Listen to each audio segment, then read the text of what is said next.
എന്താ വിശേഷം? അപ്പ അറിഞ്ഞില്ലേ? മുഖ്യമന്ത്രിയുടെ ഗൺമാനും സന്ദീപും അടക്കമുള്ള സുരക്ഷാ ഉദ്യോഗസ്ഥരെന്ന് അവകാശപ്പെടുന്ന രാജാവിനേക്കാൾ വലിയ രാജഭക്തിയുള്ള ഈ ആളുകൾ ഇറങ്ങി ക്രൂരമായി മർദ്ദിക്കുന്നത് കേരളത്തിലെ പൊതുസമൂഹം ഈ ലോകം മുഴുവൻ കണ്ടതാണ്. അന്ന് അങ്ങനെ ഒരു വിഷയമുണ്ടായപ്പോൾ തന്നെ ആലപ്പുഴ സൗത്ത് സ്റ്റേഷനിൽ ഞാനും അജയ് ജോൽ കുര്യാക്കോസും ചേർന്ന് പരാതി നൽകി. ആ പരാതി മുഖവിലക്കെടുക്കാൻ തയ്യാറായി. അതിനുശേഷം ഞങ്ങൾ രണ്ടുപേരും ചേർന്ന് SP-ക്ക് പരാതി നൽകി. അപ്പോഴും പരാതി സ്വീകരിക്കുവാനോ ഞങ്ങളെ കേൾക്കുവാനോ പോലും തയ്യാറായില്ല. അന്ന് SP-യും അതുപോലെ തന്നെ ആലപ്പുഴ സൗത്ത് സ്റ്റേഷനിലെ ഉദ്യോഗസ്ഥരടക്കമുള്ള ആളുകൾ അങ്ങനെ ഒരു പരാതി കേൾക്കുവാൻ പോലും തയ്യാറായില്ല. അതിനുശേഷം ദിവസങ്ങൾക്കുള്ളിൽ കോടതി ഇടപെടലിലൂടെയാണ് കേസെടുക്കാൻ തയ്യാറായത്. പിന്നീട് കേസ് ക്രൈംബ്രാഞ്ചിന് വീണ്ടും ഇടപെടലുകളിലൂടെ കൈമാറി. പക്ഷേ അങ്ങനെ ഒരു സംഭവമേ കേരളത്തിൽ നടന്നിട്ടില്ല എന്ന് വരുത്തി തീർക്കുവാനും ഇങ്ങനെ ഒരു സംഭവം നടന്നിട്ടില്ല എന്നുള്ള റഫർ ചാർജാണ് crime branch Alappuzha chief judicial magistrate കോടതിക്ക് നൽകിയത്. ഈ പാടിന്റെ പുറകിൽ ഒരുപാട് കഥകളുണ്ടല്ലേ ഈശോ മറിയ ഔസേപ്പേട്ട. അതിനുശേഷം ഇപ്പോൾ ഇത്രയും നാളുകളായി ഏകദേശം 2.5 വർഷം പൂർത്തിയാകുമ്പോഴും വീണ്ടും റിപ്പോർട്ട് നൽകുവാൻ പോലും കഴിയാതെ ക്രൈംബ്രാഞ്ച് ഇരുട്ടിൽ തപ്പുകയായിരുന്നു. എന്റെ ഒരു പേഴ്സണാലിറ്റിയുടെ വിഷയമാണ്. കണ്ടിട്ട് ഇക്കാണുന്ന പേഴ്സണാലിറ്റി പോകുന്ന ലക്ഷണം. കേരളത്തിലെ ആഭ്യന്തര വകുപ്പ് കഴിഞ്ഞ കുറെ കാലമായി 10 വർഷക്കാലമായി P ശശിയെ പോലുള്ള MR അജിത് കുമാറിനെ പോലുള്ള ആളുകളുടെ കൈകളിലായിരുന്നു. ഇവിടെ സാധാരണക്കാരന് നീതി കിട്ടാത്ത 10 വർഷക്കാലമാണ് കടന്നുപോയത്. ഞങ്ങൾ പരാതി നൽകുവാൻ ശ്രമിച്ചിട്ട് പോലും ഞങ്ങൾ എത്രയോ തവണ നിയമത്തിന്റെ മാർഗത്തിൽ മുമ്പോട്ട് പോകാൻ ശ്രമിച്ചപ്പോഴും ഞങ്ങളെ പരിഹസിക്കുന്ന അവജ്ഞയോടെ നോക്കിക്കാണുന്ന ഒരു സ്ഥിതിവിശേഷമായിരുന്നു കേരളത്തിലെ പോലീസ് സംവിധാനത്തിൽ നിന്നുണ്ടായത്. ആദരണീയനായ ശ്രീ പിണറായി വിജയൻ അദ്ദേഹം ആഭ്യന്തര വകുപ്പ് കൈകാര്യം ചെയ്യുമ്പോൾ ആ വകുപ്പ് നിയന്ത്രിച്ചു കൊണ്ടിരുന്നത് ആരാണെന്ന് നമുക്ക് ഓരോരുത്തർക്കും അറിയാം. അന്ന് ഞങ്ങളെ പരിഹാസ ചിരിയോടെയാണ് ക്രൈംബ്രാഞ്ചിലെ ഉദ്യോഗസ്ഥരടക്കം കണ്ടിട്ടുള്ളത്. പക്ഷേ കേരളത്തിലെ പൊതുസമൂഹം ഇന്ന് വലിയ ഒരു രക്ഷാപ്രവർത്തനം നടത്തിയിരിക്കുകയാണ്. ഓരോ തവണ രക്ഷപ്പെടുമ്പോഴും ഒരിക്കൽ പിടിക്കപ്പെടും. മുഖ്യമന്ത്രിയാണ് പറഞ്ഞത് ഞങ്ങൾക്ക് നേർക്ക് നടത്തിയത് രക്ഷാപ്രവർത്തനമാണ്. നവകേരള സദസ്സ് കാസർഗോഡ് മുതൽ തിരുവനന്തപുരം വരെ യാത്ര നടത്തിയപ്പോൾ ആയിരക്കണക്കിന് ചെറുപ്പക്കാരെയാണ് ക്രൂരമായി തല്ലിച്ചതച്ചത്. കണ്ണൂര് എത്രയോ ചെറുപ്പക്കാരുടെ തല തല്ലിപ്പൊളിച്ചു, ചെടിച്ചട്ടി കൊണ്ട് തല്ലിപ്പൊളിച്ചു. DYFIയുടെ ക്രിമിനലുകൾ റോഡിലിറങ്ങി സമരം ചെയ്യുന്നവരുടെ തല തല്ലിപ്പൊളിച്ചു. അന്ന് ആദരണീയനായ കേരളത്തിന്റെ മുഖ്യമന്ത്രി ഇപ്പോഴത്തെ പ്രതിപക്ഷ നേതാവ് പറഞ്ഞത് ഇത് രക്ഷാപ്രവർത്തനമാണെന്ന് പറഞ്ഞ് പ്രോത്സാഹിപ്പിക്കുകയായിരുന്നു. നഗരജീവിതമല്ല നരകജീവിതമേ വിധിച്ചിട്ടുള്ളൂ. നിന്റെ കാര്യം അങ്ങനെ എത്രയോ ചെറുപ്പക്കാരുടെ രക്തമാണ് ആ നവകേരള സദസ്സിനിടെ കേരളത്തിലെ തെരുവോരങ്ങളിൽ ഒഴുകിയത്.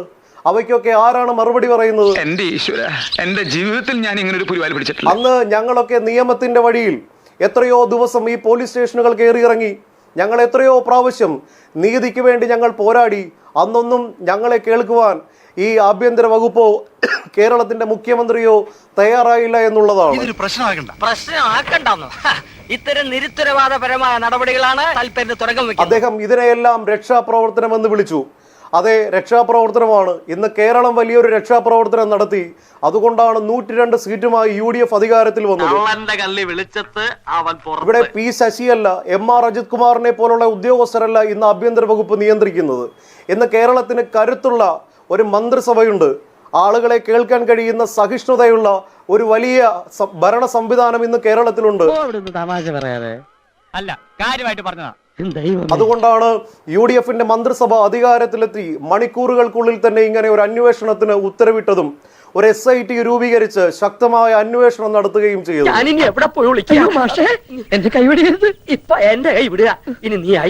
ബഹുമാനപ്പെട്ട മുഖ്യമന്ത്രിയും ബഹുമാനപ്പെട്ട ആഭ്യന്തരമന്ത്രിയും ഒക്കെ ശ്രദ്ധിക്കേണ്ടതായിട്ടുള്ള ഒരു കാര്യം എന്താണെന്ന് ചോദിച്ചു കഴിഞ്ഞാൽ, ജനാധിപത്യ കേരളത്തിൽ സമീപകാലത്ത് സമാനതകളില്ലാതെ നടന്നിട്ടുള്ള നരനായാട്ടാണ് ഇവന്മാർ അവിടെ കാണിച്ചു കൂട്ടിയത്. അമ്മക്ക് പ്രാണവേദന മകക്ക് വീണവായന എന്ന് പറഞ്ഞ മാതിരി അധികാരത്തിന്റെ സംരക്ഷണയിൽ ഈ ഗുണ്ടകളെ, ഈ പേപ്പട്ടികളെ ജനങ്ങളെ കടിക്കുവാനായിട്ട് വിട്ടത് അധികാരത്തിലിരുന്ന ഏറ്റവും ഉന്നത സ്ഥാനീയരായിട്ടുള്ള വ്യക്തികളാണ്.